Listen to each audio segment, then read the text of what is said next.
Sadar nggak sih 70% perubahan di perusahaan kita itu gagal dilakukan kalau kita nggak bisa beradaptasi dengan cepat. Atau jangan-jangan selama ini kitanya yang berkontribusi terhadap kegagalan itu.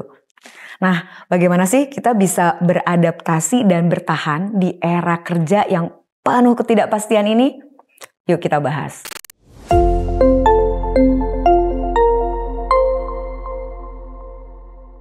Dunia kerja saat ini berubah lebih cepat dari yang kita bayangkan selama ini. Ini bukan cuma perubahan teknologi, tetapi juga perubahan cara berpikir dan cara bekerja. Setiap hari kita dihadapkan pada teknologi baru, dinamika pasar yang berubah, dan kebutuhan pelanggan yang terus berkembang. Studi dari Deloitte menunjukkan 70% upaya perubahan di organisasi itu gagal karena faktor kitanya. Faktor manusianya. Banyak dari kita ngerasa nyaman dengan cara kerja yang lama dan alasannya karena kita terjebak dengan rutinitas. Akibatnya kita sulit banget ngikutin metode atau alat kerja yang baru yang diperkenalkan oleh perusahaan.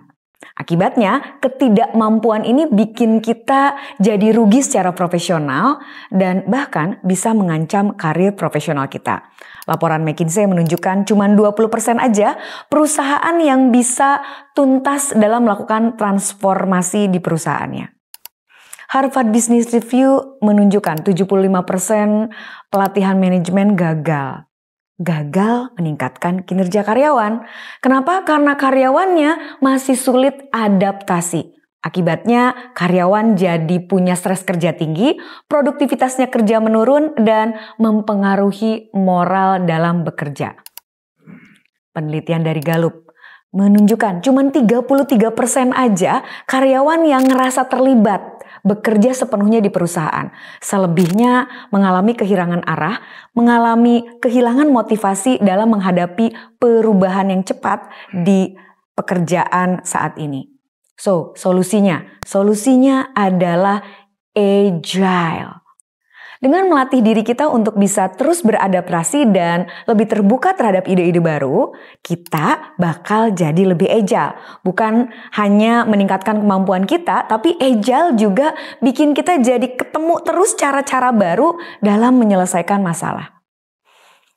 Studi lain dari Harvard Business Review menunjukkan bahwa tim yang agile adalah tim yang bisa meningkatkan produktivitasnya sampai 25%.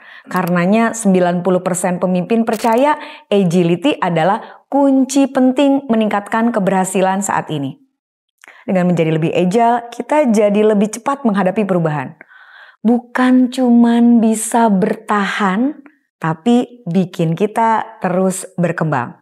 Dengan menjadi agile, kita jadi lebih mudah berbagi ide, jadi lebih mudah berkolaborasi, dan kita jadi lebih mudah menemukan solusi yang lebih baik. Dengan menjadi agile, yang paling penting kita jadi lebih berdaya. Kita jadi bahagia, dan kita jadi lebih siap menghadapi perubahan yang enggak terduga. So, mari kita semua berusaha untuk menjadi lebih agile. Agile or get left behind. Dengan agile, kita tidak hanya mampu menghadapi tantangan saat ini, tapi membawa kita lebih dekat pada kesuksesan dan kesuksesan kita.